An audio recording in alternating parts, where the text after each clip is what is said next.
timia qualify aba ye mo party a na chese wo ma ye adwumaden wo ma ntia na enti ana medo ba koye chikaka ye ba se esua ba kosem na upo bi oba kira wa ba kosem fi kwa fini keka bia ni honu ma ye nyina ye nim se nipa ba akope lawyer ya Anokye Frimpong historian kasia ya one wa Ghana ha ye be celebrating every single day because on wa ma history na on ma fi call Frenchem fini keka bia eni ho lawyer no pe me watching Pacha omega one America na what for praising me sir Mama Tia Katia.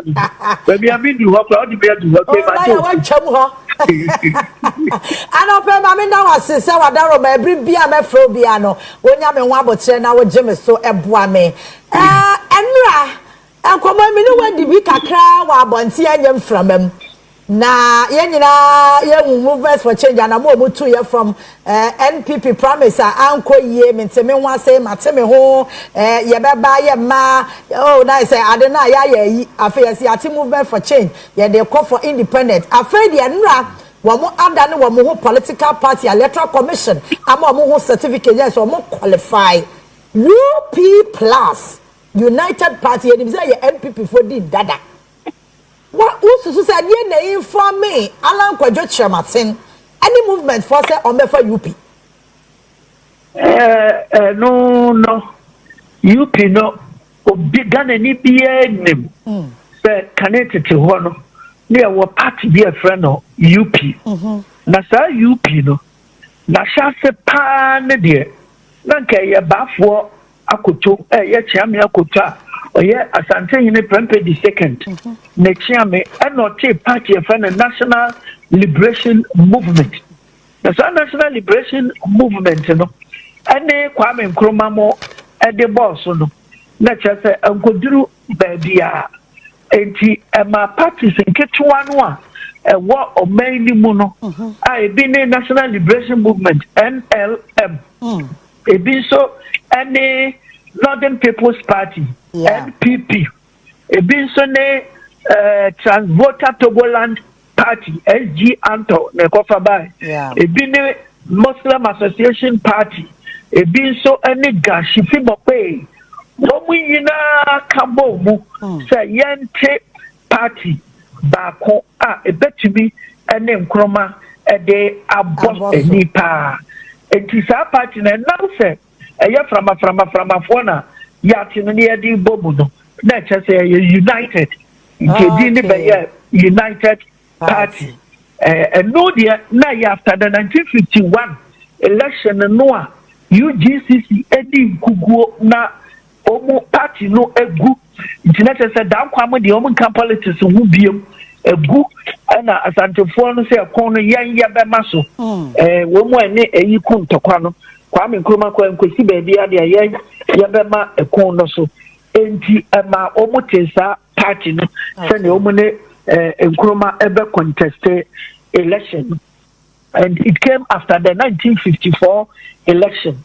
Na bra omo che party no na nka say won pani eye SG Dombo a won free Northern People's Party because Northern People's Party no we see people through a clear seats bebre ewo not about 13 seats kula na we share MPP you know matem hu ye NLM no we see senior just about 8 it is a sadia and the penny e wo no enye SG Dombo omu kwashi aya na yese daddy sabe no kra paso wo mato bia wo kan na hu ye bufu no and say party ni e ba bete no matter what akanfo na edoso asantifo na edoso na pa se esiemi bedi won animu no eno de omani enye ho sa and that's the truth enti yankwankope di pafoforo okay a obedi animu free ase ha ebiem ye pa obi Kwame Nkrumah ye fa ne doctor no ono so ye doctor na professor a Nkrumah ka obetimi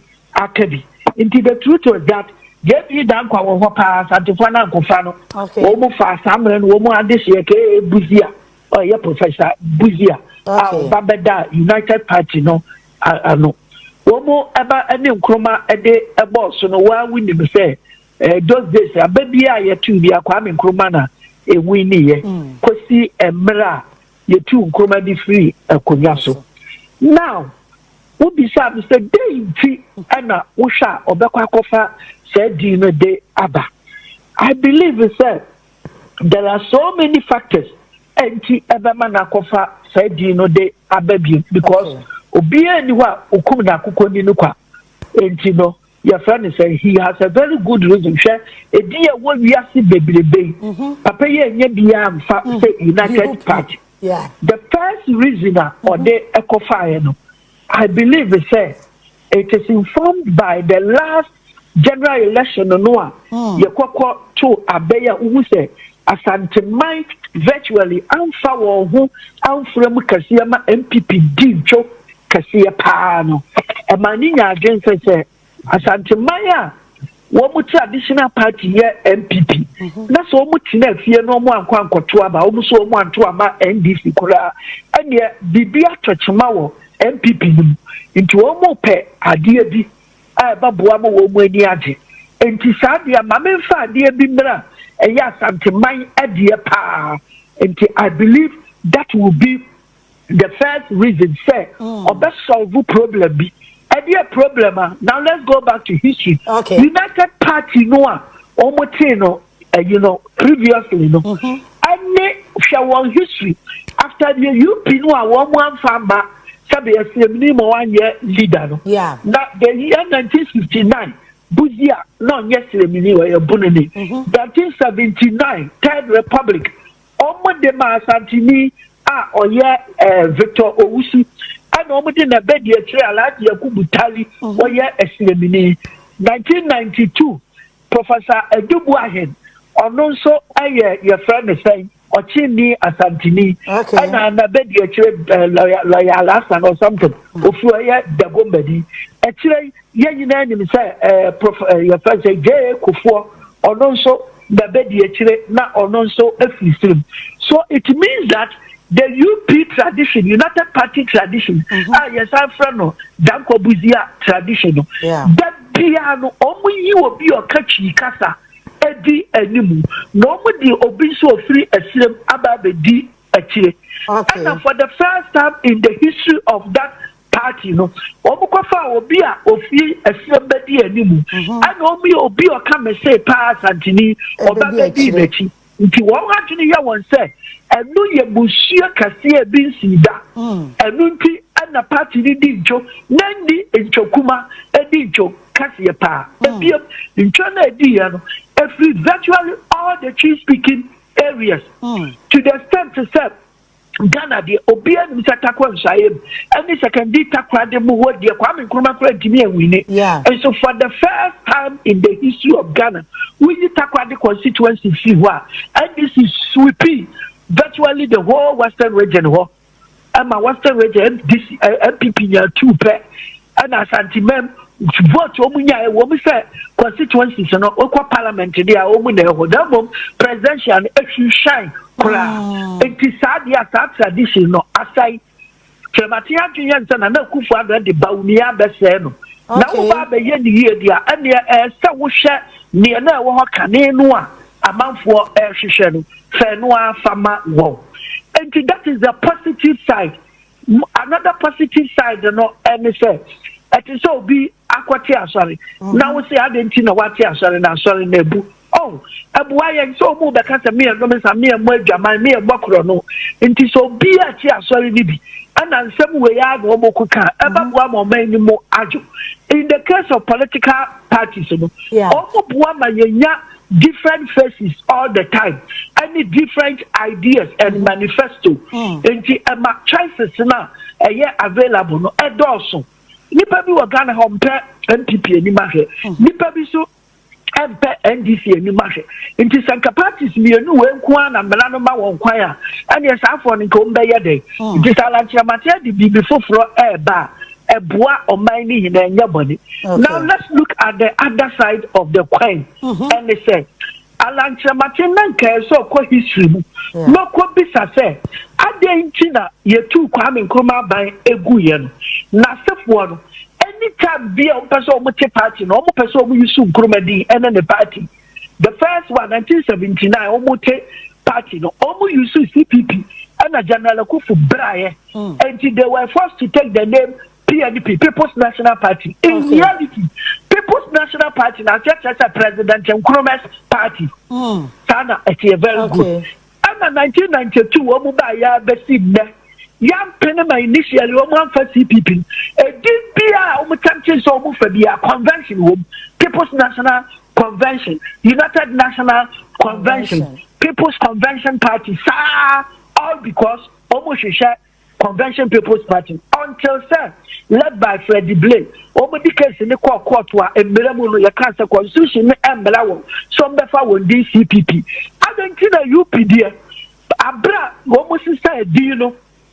One period, Uncle who be a man, Bessie and Ne, Bachow, who read political science, and then she shemua and that one, and they say, you before them pending for you now, who say, na party, no, and yet party. A Gina was almost or mine fan who dear and carbon in the year, yan and the Kaiko. No more, ya Matim, who say, Yan dear, I didn't be a Sagana, one of yan pair, ya Santo for Canania, where yan empire, your kingdom, as until in the dear, so think a jack of you. You can't done a brony through her, ya dear Quaquasha, ya nap the Namphophobia. And tis history, no, a man of 4 bebre, actually, a woman person that call tradition, no, antina. Successively, no mutual election or Ghana. No, it's a dear Matim for an MPB. You know, very good. Don't put the word Matimona, or use the term Danko Buzian. And to the moment, Yapa pay Aquacofa, Sa Edina Diaban. Let us say one side of the coin is the Odibim, Obenya Santifuedinechi. The other side of the coin is a one to share a backwards and we go, but who's a Santifuakra and Pet Sa Edinokra Ati. Again, Sa Edino Bibinti and your Sharia, the fighting a major political party, CPP, Ghana. Let's see how many MPP for who say. Who may fight a political party now? Who pay 2 media? Your woman ye, and Timama and come back. I'm on Wakakofa Abba, and May Majunimono. But who are dear be woman? I'm a fight NDC, not a fight CPP. Or Baba, you sue as anti-mind their fight new patriotic party. And you're very simple. Or the Kaya Santifor said, Atante Kotoko sorry, or Kane more, United Party, UP, no, and I say Abano. Now, why when I say UP, no, why now me to me uncle power? Why the Coco Fat, the Libedi, and now Yabra after format Santifor, one or two Abano. And this any political party be back Ghana. I will bet to me our Ghana via Santimine, and yet this party no etia. And so we say, directly or indirectly, some party about what NDC pa na MPP pa as you say MPP no one didn't Ejina Ashanti region so okay and I can Ashanti region and Patraya regions near Sana Cabo Yafeno Ashanti region. The first one, Metropolitan Ashanti, I will about 47 constituencies. Yeah. The second one, I have for region. But I have for formula bonophobia 100% Asante. Obukuta says constituencies. I said third one, and the quote and a new job in north and south. Okay. I will and also about 6 or 7 constituencies. Into your cut the word Ashanti media. And the next say come here and say Ghana 277 constituencies was a channel. More than the system no fee Asante for and it's a wish mu padia or be of the Quacofa UP Edia Bebiano, a better chief for party. And the chief no son of medical to say, woman that be able to man people moment to make power. And to say a chief for party, not MPP and more dinigina. A family say chief one or so, not so be a boba or what you know day history day, but no baba white chief one a free what they are. And the same temptation here. UP, that Asantifuano, no more support to Kwame Nkrumah. Asantifuana, and now Nkrumah, baby, 89. No more say Yatia, no more chill, who free people, or minor crowd, who saw me on better. Nothing met with the UP at the bar. Mr. CPP near what they serve you, my over fight, CPP name. And then this is so anger, BBR, and this is what they know, and any Asante region into near Alanchamati Ediabano, a Kokasiapa, and on MPP for Babako. However, the way you see it historically, and this is the meaning. Lawyer, my answer, dear, you have say. Usha contest ya air coso ewo NPP musisi and someone who do our moke catcher who na as a any history and abako semi our catcher ye ya ase because as a contestant ne person much say omo ya fumsuo bi so omo ba omi abedi wo manim so omo correct sa enfumsuo no but I know na me tie political talk bia enye TV so eyenkoro na akofo di say Bawumia krana kwafa dwen yo mo se bia dombo buzia tradition onu gira homa dombo no se wuwem krana wakoda nkwa ne side because onu na do de ne bai menim se dia make no temase a metiwase metira wase okay ni ameka ne se omo a eye sa argument no yeah Mr. Wo intina wo se me historian number 1 no omo ndima bakwasam kire se dombo tradition na ye kan ho asem no yeah dombo no say ye na ka maka sofri upper west region or ye dakati ni okay ana dakati fo no aye Christopher mo ye Christopher number 1 omo kwa Roman and in the Samuel Diedong dombo okay na samere no na the government for no not for no most of them ye CPP for na sa e ma way no one ye CPP for I won no papa ya ye fa no Bawumia ne papa Alhaji yi Bawumia mumu ni Bawumia papa de Alhaji mumu ni Bawumia me patro no CPP ni obeya Kwame Nkrumah minister Liman time obeya minister champion so ye CPP no so ye le chairman Cocoa Affairs Committee when you CPP and I find say NDC time obaba ye NDC ni ansa na wo ana na kufa do copy ke a branch here from Bank of Ghana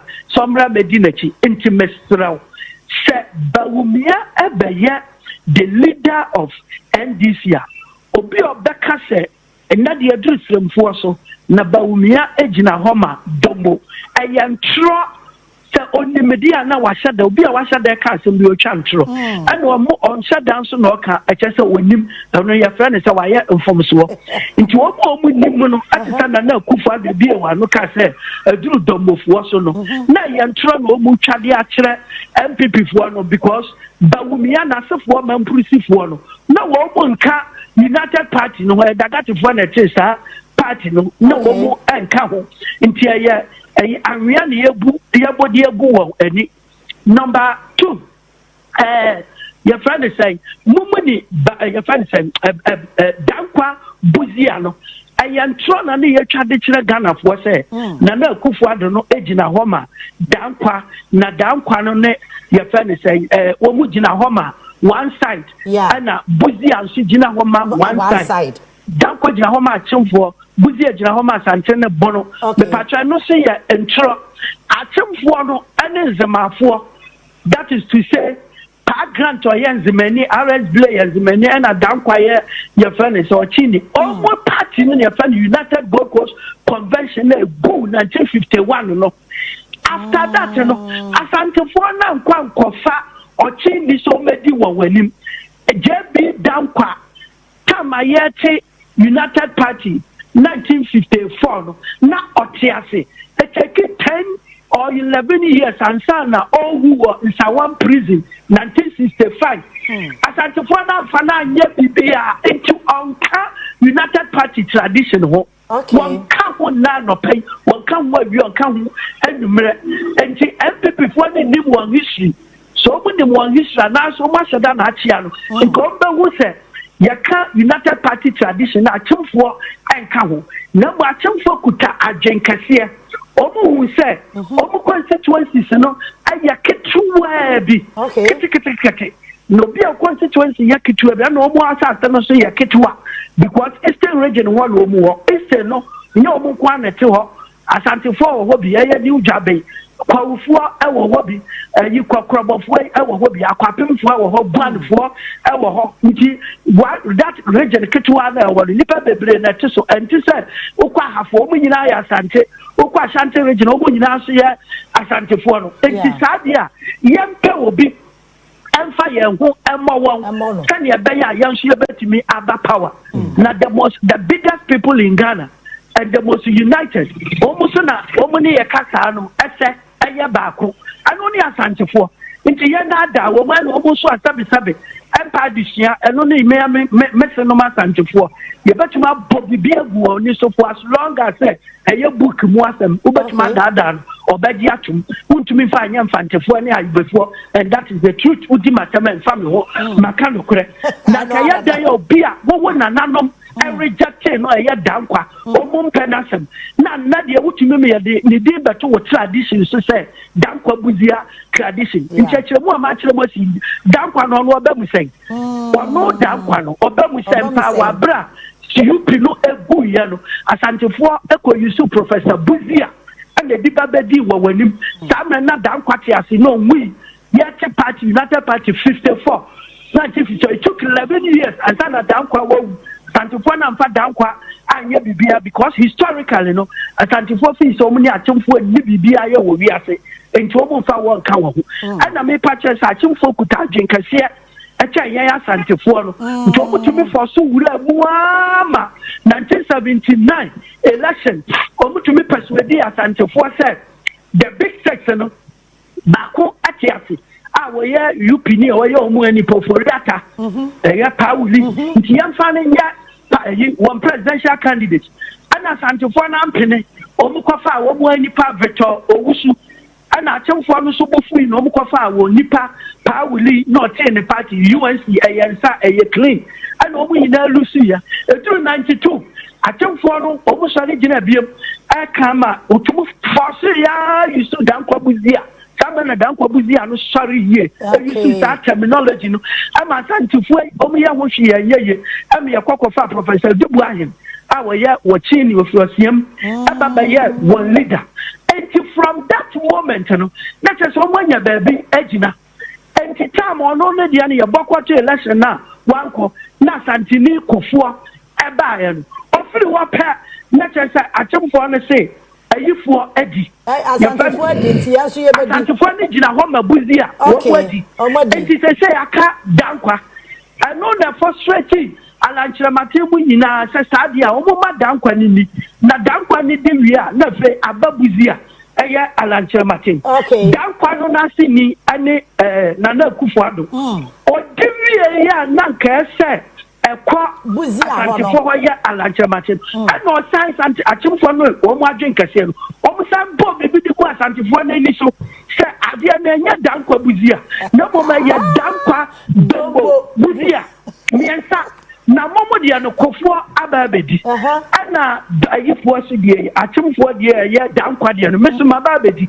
it is a true dombo so anya dada wo mo wa bra make a chewi dombo no wanya mamprosi ni no nya da gombani ana wanya nkramoni wo ye romani ye christiani a one free northern region or free upper west wo ye dagatini and for mo share the chance antron ana ba unia ne sane ma kire mu no ye hwe no ne background na asefo anya ayi dankwa buziafo ana ne nkrofo anya ma teme ho da wo mu no wo nyina da bi wo koma CPP ne papa be wu NDC enti wo no o chene ba bi ye na djuma of Bank of Ghana and that's the true story and also a big ranking and say artist Akufo-Addo bo di say we are young intellectual who ade wa be hu so fe wo dress kama to person use you as a running mate it is a washer 2008 election Akufo-Addo done buy but we are not politics no ni me twi wonim ka Akufo-Addo kata ne nsam e nugu ne chi no boni tin ko pop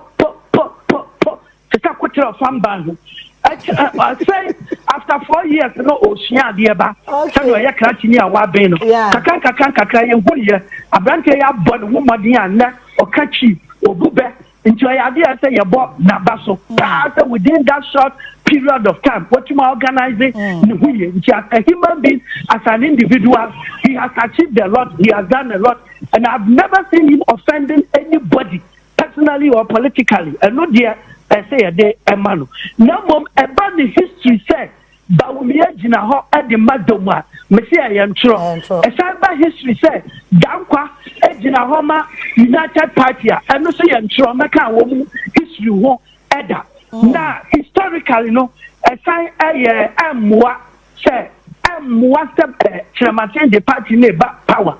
A revenge based on the fact to say. During the swank, I say a day a man, a kufu to say tradition, a bayer miensa, Danko Buzia Domo. Now, near Lunedi, do a you for chance you have denied him what he's supposed to get. Number two.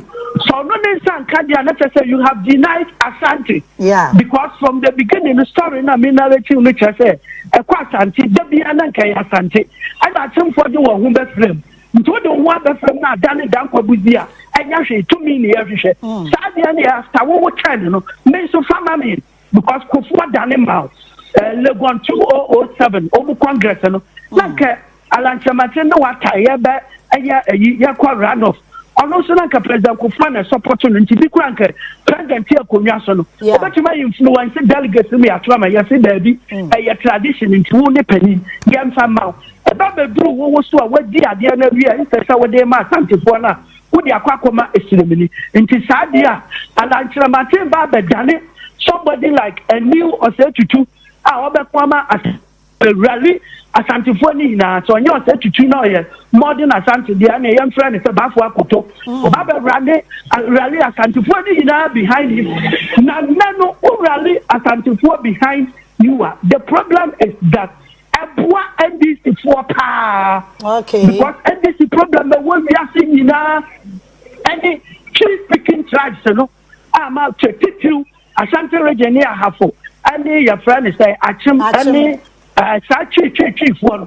And it's why the biggest chief speaking group in Ghana, Ashanti. So, one kai debi, no more kai debi, not a more, just about 5% in 100% yeah. Now 5% in every more. Yes, so in election, every single vote is important. Yeah. Because here you president, you have 50% plus 1 vote. And Obi also could have 1 vote, Obi and or 2. It is what a party be. Not a party need to mean 5% of the total vote. Oh, what the 5 say what? Manufacture 3% of the total voters. Not 3%, you know. A free voter regional. Ebeha NDC for. Yeah. Papa, you go free Westerner. Ebeha NDC, you go free Central, Ebeha NDC. And you go free Asante region, Ebeha MPP pa. Party ni so what no eba be dani Asante for party nti mpacho anope wo frame historically ne wo honi. All right, lawyer me sure say nkomo we obi kai ebebire we akire Monday ya beto aso mesome dat papa Monday ya beto aso pa nyame hraw ene de ene obi na ka say funu na ne abie lawyer ya Anokye Frimpong na ye ne no ekodi enkomo abuziafo na che say lawyer Frimpong Anokye na yeti ni nka no oye great historian na owura we die eba na Ghana abakosem say eye education say eye tradition say eye amanyosem politics, in fact say eye culture, everything about history. Owura lawyer Frimpong Anokye eye expert. Yibisa na no bribu ahin di biaya ne die na oka no history no oka no ase eye fabricated history bi na ya sometimes aya oka ebi won me no kore ebi won so ma no the tribal ne sanya mabni mu bi ma hihim onko ji adesua emfamfiri lawyer Frimpong Anokye. He has been one of the great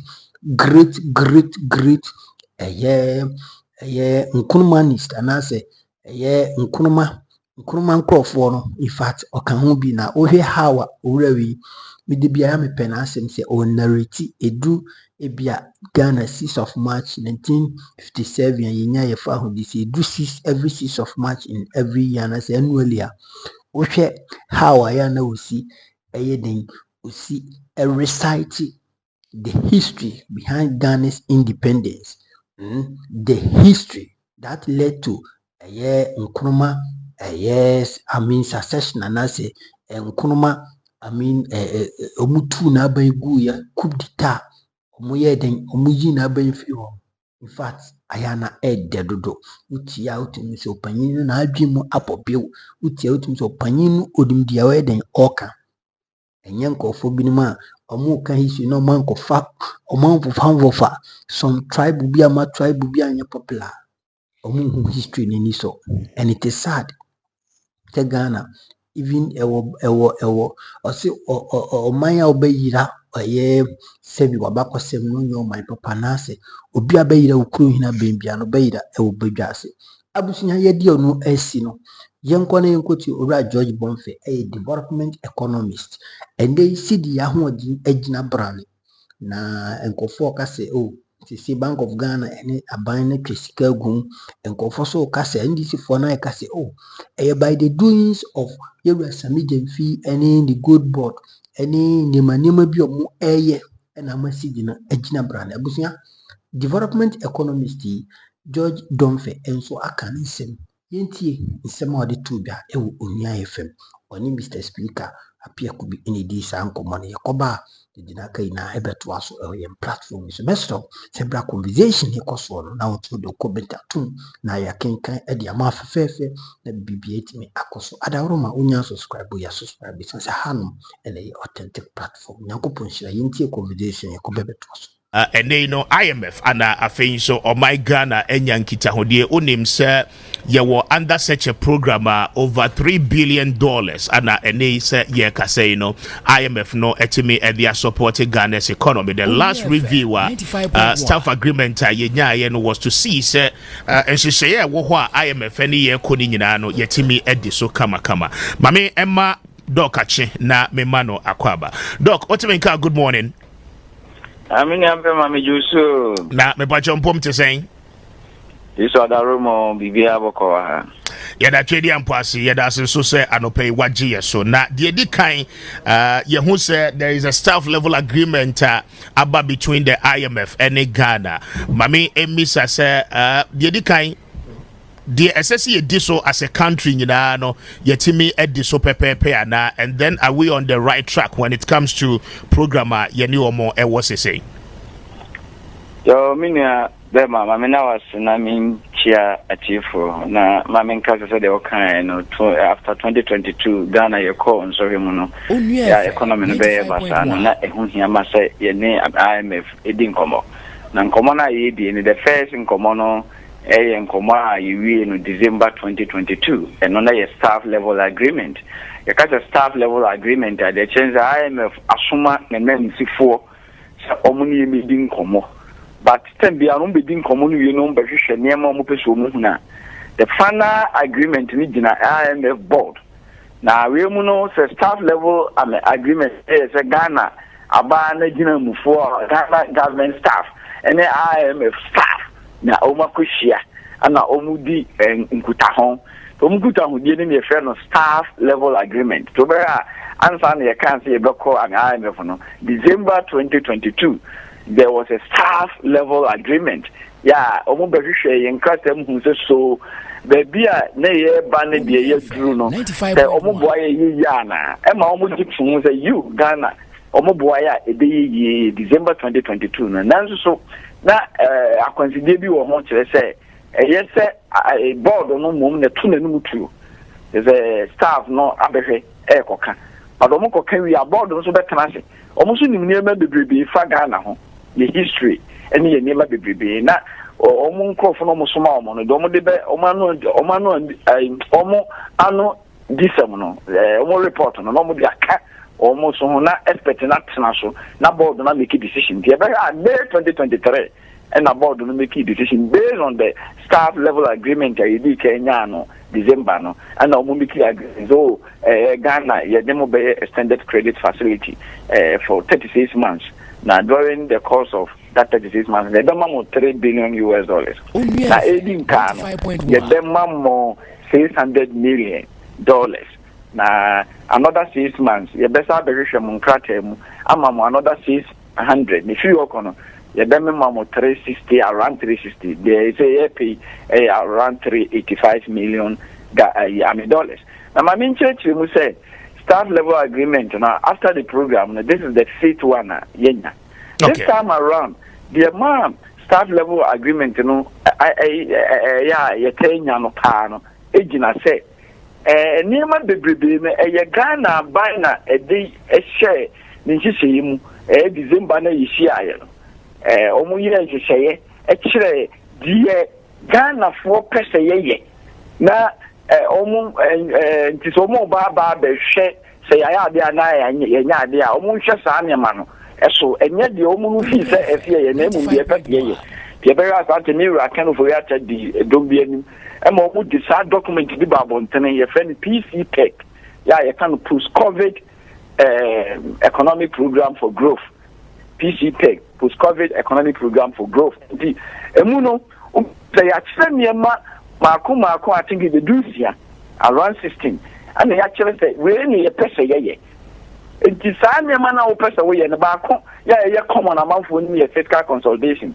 But remember, Moderna, me revenue, no, me man, me expenditure should be in control. The very last year, Krana said, the next year, election year, and the growing election year, you difficult money, pan. Last, about to be control home, I will, and that on cash basis, no, the fiscal deficit there 5.2%, which was very excellent compared to other previous election years, no. But it was because of the fiscal consolidation. They say, boy, home, they say, fiscal, and the year more, so that's one of the quantitative performance criteria. Yeah, they are barriers to buy and also wouldn't then anti.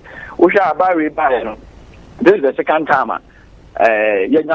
Staff level agreement almost buy and many home pass at Ekuyi. Okay, but look, my is say because this week all African central bank governors and ministers of finance Koshia World Bank headquarters and Komodia Hodo no Akoso issues about a dollar above form and the sustenance of it many were the home and Kobo Bebre. But I mean Anokye dia ye dino a car a woho no ma it do high levels a dia hoche bebre eba no IMF maya TSS by the reviews one more year no afi enko na wie ye no yen debt to GDP no ebetimi aba bedru 59%.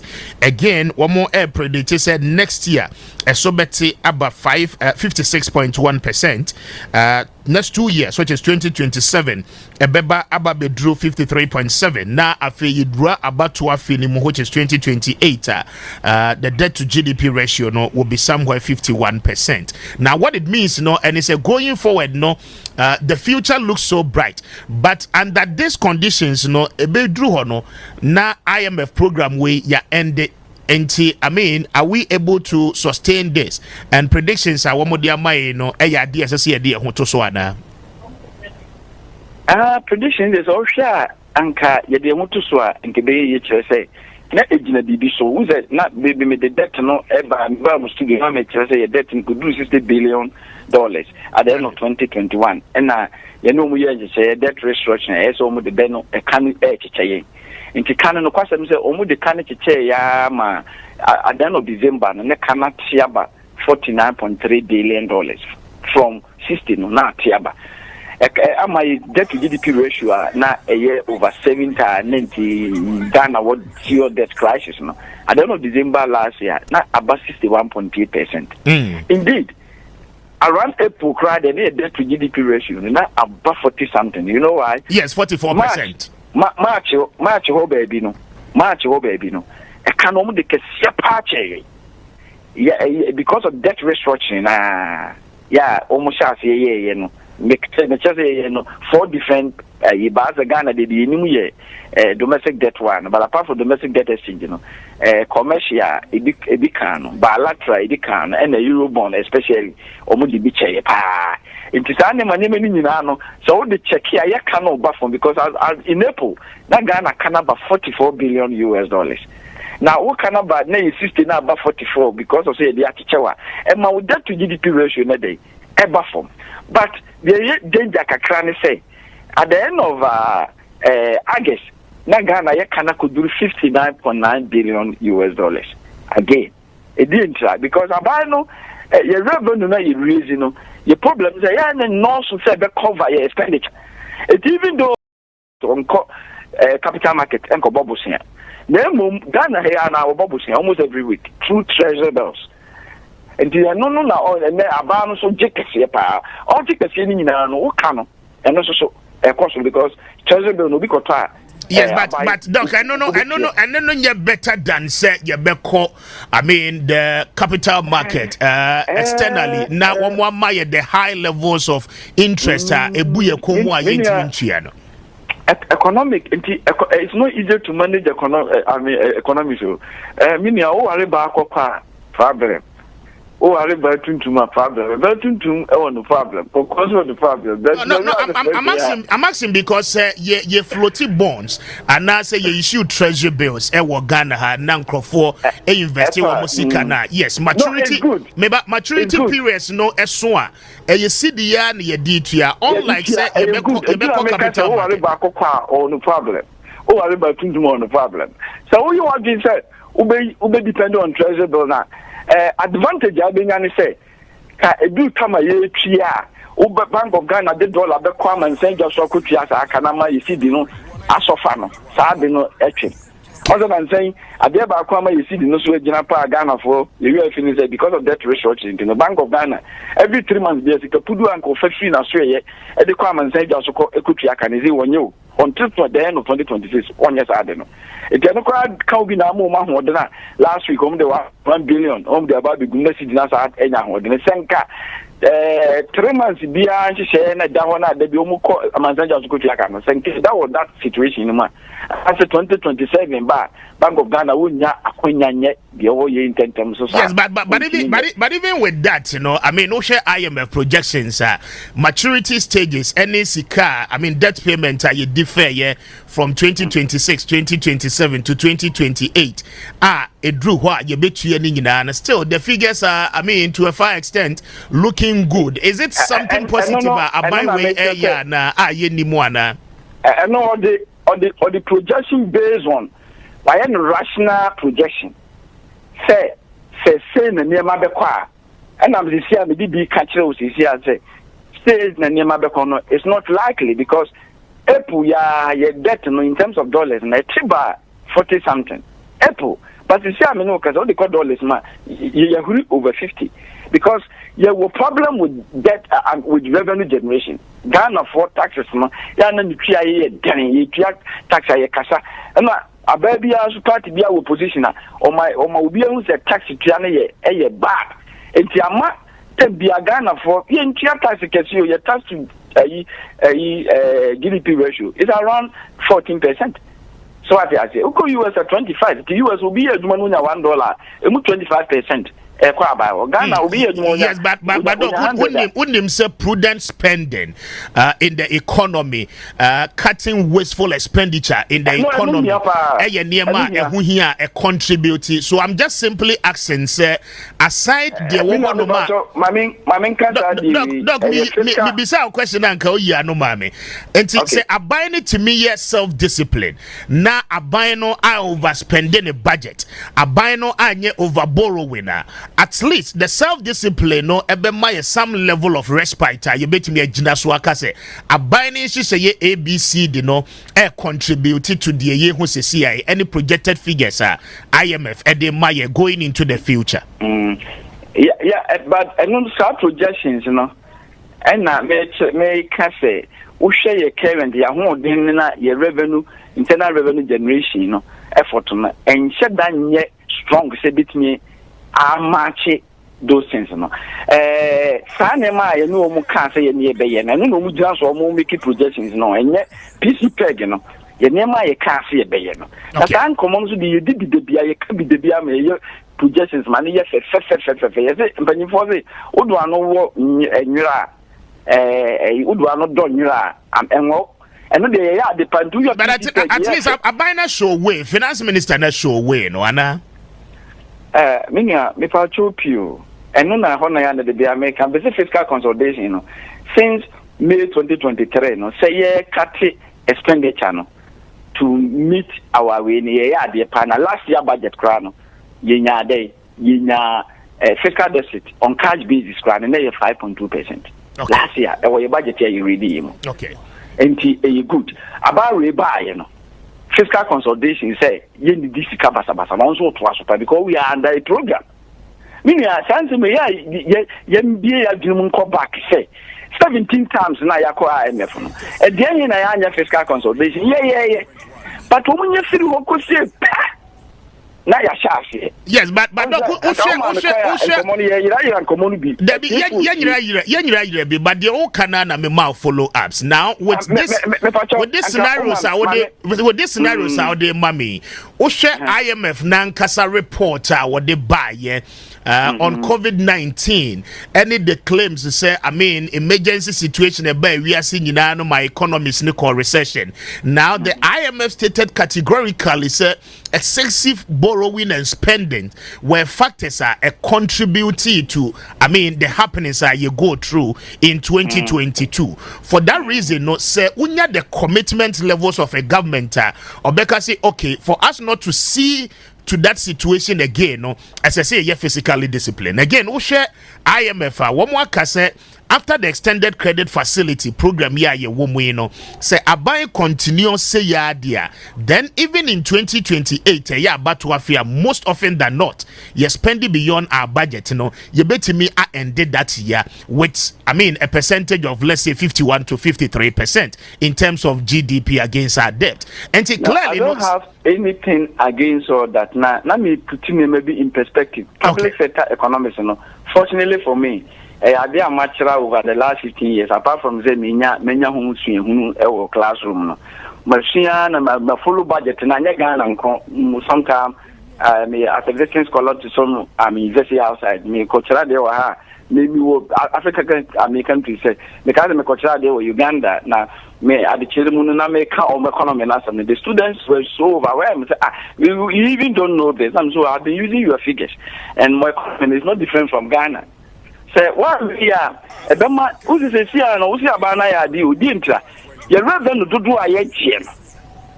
go back and check the history. You see, almost about 30%. No, you di ko tiaka de bia. Sabre na that restructuring kino. Sa kan unjio. From 2027, no could check that. And if you factor that expenditure, also be payment expenditure, would it be the same? Again, I can be said. Even though we don't go to capital market, which is good because one go capital market, and one could bubble sana interest rate was so who could yaswa, who the dollar and the back boom, na ama reserves conform na of the say, na amount for a coming. Into one, yes, but look, no, and I'm saying treasury bills, yeah, can see a cost 40-something billion and then 50-something billion because of the 59.9 then of billion because of local. And I know it's a very important question. They say, and you say, if you're not Bobusiano, yes, the idea of only say, Nutriano, then I'm saying, if you need the but the idea of only say, it leads to what we call crowding out effect. Again, a crowding out effect. Yana can be on a bank in access for loanable funds. Now, Omutimidima and Cran Crow, or Manum Person, Yajuma. There's a cobase among phones a treasure bill and who's about there, who is a commander, Daddy or the amount. Government is the most trusted. Among four GDO Abemupa. The amount for Domsika treasure burning the baby. It affects availability of money for the private sector. And that private sector, the economy is a small open market economy. The private sector is the engine of growth. It is a abano, a Jessica, a center, a quancra businesses. Let there be a abano quan edgia. That also has its own adverse consequences. It is you kind of simple say about raising loans domestically. Yes, a crime business, and also yeah, can I maybe yes, or problem or about problem. Baby, otherwise be how you manage this particular woman. Very well. Very well, but there may be senior. Under the SWA administration, a chair Mukoye. One more call capital market bonds there. I mean, ye bebre. Aside and no obefia, they still went ahead. Ye jeje bosia bebre na no ewu fie to a far extent. Ye defaulty on our loan payment, no, affect even domestic loans. Any bosia na abine way abo. Now you have a new government in place. Or no, the model operators is here and they say we will not go to the external market, but we will look inward. Na domestic market no yetimi aboro. Now, with these two models, two finance ministers see operating, you know, from where you sit, why dear na yemfanye Juma as a country? Mamen can quickly Nagana Fonte say no credit say about we aye intention say on the capital market uncle Bobosin. Well, for now, as we speak, for the last 9 months. I'm just saying, for clarity purposes, for this year, President and Minister Akase won't kobobo siebia externally. Until I'm saying, "Oh my, me kwaka kama me che mo baby ya be do this situation." Yentimi can say Ghana ya mobosia da ewo am saying that yen kasa. But 2022, you could do situation bi. That situation you could do. The economy is downgraded called junk status. Yeah, now you qualify for the capital market, aquacoji loan. It is still over in last year, you capital market, you go. Uncle, it was there the American chairman for the what is happening currently. It's not too different from what happened last year. Last year, Obia for capital market and Uncle Bobusi. And the Ukaze, as another capital market in the scenarios, you know, our demand. Oh, my main church, Munians and the Patopi. Okaze, now all government model, and say, on the no capital market, and also outside Bobusiamo, no, so inside the Bobusiana, already, maybe inside there. In fact, and yes, I need here. A situation in a home, and a free 2023, 2024, no, being a capital market. Yanko Bobusia. This situation in our way so about being inherited. Omuba inherited, you know, still the way is still not clear for us to go there. It is a kudus and next year, you know, not the way is now clear. But Abana decided to uncle Jibida. And no. And one of them this uncle Muriana Menoa. But my man can quickly say. But dog, what I was saying was that Minkasa buying someone called external market and what I said was that I mean no model. No, I'm saying to quote me right. Look, Mama Kasa, I'm just clarifying something now what was so. To be very sincere, no, what I said was that a buying Akase a fear your woman you were almost the last quarter of the year. And ya di obeko external market ajebosi ebia again Osha Fitch ratings, Osha Bloomberg ratings clearly no, at least what we used to be the junk status there is an improvement, at least the opportunity window no has been open for us. Nessa buying person utilize here or bet me utilize it, unless we are saying say baby Ayadano still does not qualify us to have some level of borrowings on the external market. I also think was the first year of upgrade the economy, no, or more upgrade, you know, to be being honest with stable outlook. Being honest with stable outlook, no, say new Standard and Poor, the Moody, so the Moody, they are not the buy and they see, no, we are still not Oman Fayama, but Kamefa French, they are not the buy now. I would have said, yes, we can even go there today because of. But upgrading is because of the successful Eurobond, I mean debt restructuring. Eurobond and now the Kana $31.1 billion and a book corner. What you are calling such a day 4.7 billion actual. Now what's that me I convince you almost say untia stock no is apart from coupon no untia flow no apart from flow untia stock until the end of 2026 you know ama who greater fiscal space.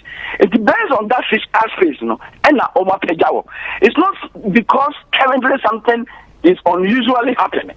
They told you why. They said successful Eurobond you know yati kind of 4.7 billion you and nothing na you say. So what I say, it's me no can say no. And capital markets, and be our Fitia now call. And again, the dear call. One of these days, you have from my studio. Now I'm a person can never crown. Nanka Bia can be a ministry. Nanko, when I compare news, yet me educated the public when I'm for Catholic on it. If you want never be a woman, Jimmy. Minia, many will casino. Go and check our bond. May bond the Mania capital market, Mania Ghana in Kobe. They were done a Jikunko for 2007. No, the card call first. Anna, your shot say, yeah, you are not buying no more to Kenny Sassy or not on the problem with the bond, you were born into North Kenny Sassy. You are Mahama Beji boom, and then Nakufado, so born Beji boom, boom, boom, and Nakufado, boom, boom, no.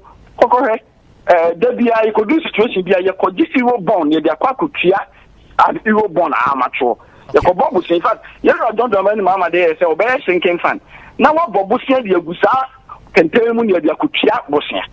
Nina, either way, and I could was about Bob Sian direct with the Akutia Bosnia.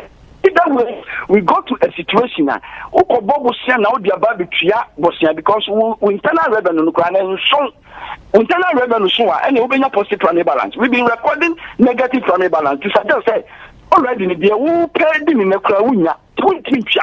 Very well. It's not a job, there's a palm on the ecopesic Chabosiano. Yeah, many will ye, but for the purposes of year TF4, no, I mean, under the debt exchange program, any debt restructuring, external creditors, no, I mean, why more, and the day can be at Cheye. How much quantum are we talking about in terms of real monetary value? Now, I feel yentime and fancy, so that I mean, you be situated analysis. It be a bilateral.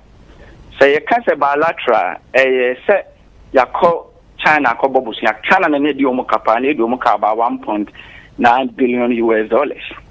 France near the Omoka, Germany near the Adink. You know what negotiations. Ama, and no, and yet Omunina and the cannot achieve. Now, if you see, I'm not talks are ongoing. And for now, no, out of the 1.9, no, I hear China, Etimia stated, say, I mean, taking it off our debt books. I can't give you that data. I know they just be our finance ministry. We need that data. I don't know the year no budget to buy. Now, but I mean, say, almost I shall say, almost the beach. And another type of commercial, no same candidate.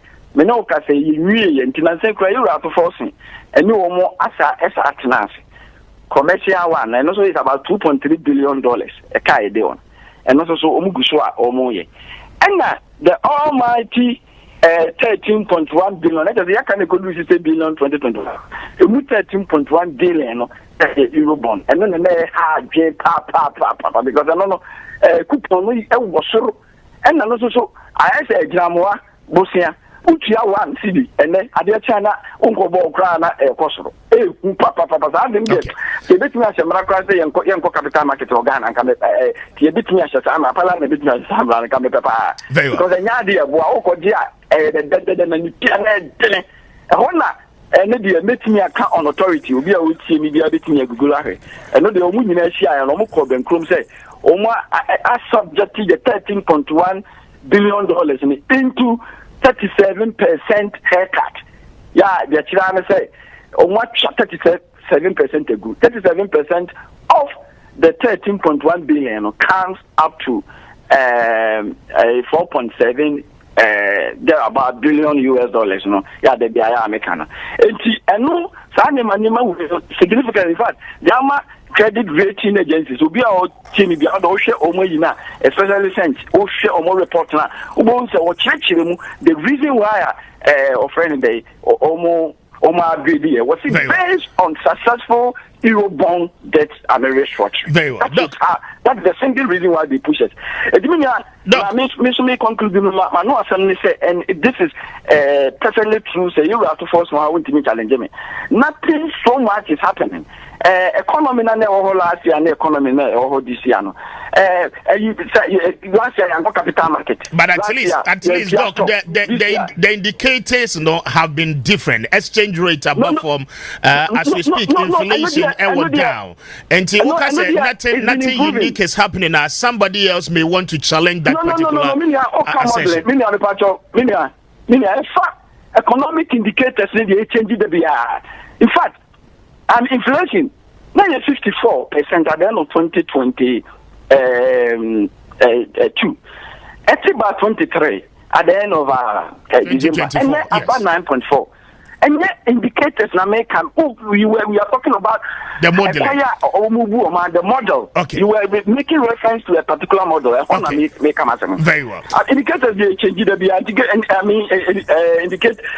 can set on the primary balance. Last year, at the end of the first half of the year, we had 0.7% positive primary balance. This year, we have 1.1% positive primary balance, which is an improvement over last year. Doc, Mamin, now was here, I'm highly grateful for it. Mamin from Anunsima for intimacy. Just 1 minute, me time, yes. No question, they say.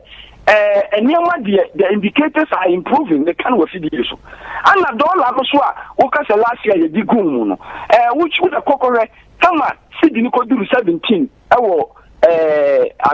Offend the marketing, make a forest marketing. December, October 2022. December, see the no 8 cities. Global with me be one way. It's estimate that there's a bank of that, a bed dasso, and the two can go Munkwadi. I can't see the Benya more than it. It's not to me, you know, something different is happening. I was young for 80 and seminal and a yako, aquacuti, abano.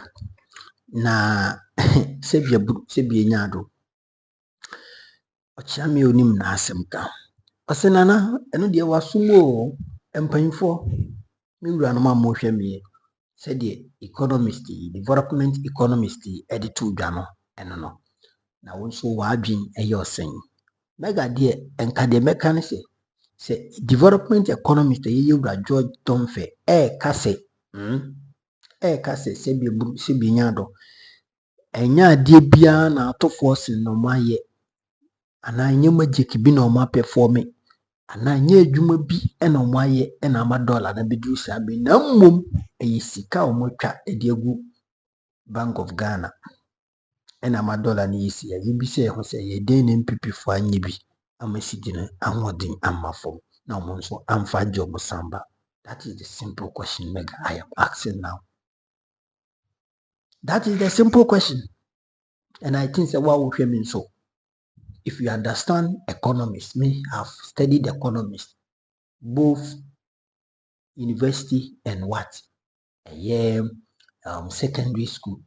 When we talk about economists, I know a little bit. Means meaning be. Me didn't nye bomia didn't be bomia ne audit tanis anima beka will be waiting on practice yana yasem. No kwase me would say economy managing no. It needs a wise and a practical people. That is why Atoforsin, you know, as finance minister, run one call markets, or call Kanishi, or call Dansuman, or call Agbobloshi, or call Mokani saying the big larger markets in Ghana across the length and breadth of this country. And what did you imagine? And will be so much say, oh, now she say, ye be ni saying, and now Mudra saying the siko.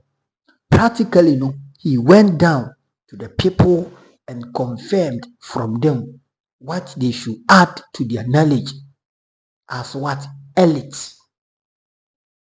You get me? Enti Sanya no ye, our monso cotton or officer. Omoni technocrats anase bi omom nso ni wosua hunu eni se bi adusua mu etna se a omo hihye niema no ena ma Ghana ye bedru se abewe. Sometimes I am a political and development analyst no and economist bi no kasa I don't know so I am they speak out of pains omo kai se the MPP elusu ya no mo de kan sema ehia. Although and also on one kasa he's on one kasa entitled to the analysis. But let me tell you, say na was MPP for one year, no for. In fact, they were very wicked people. Say na was say mutresi kape any go my yeti masa. It is not only about Bank of Ghana and Ama dollar swati.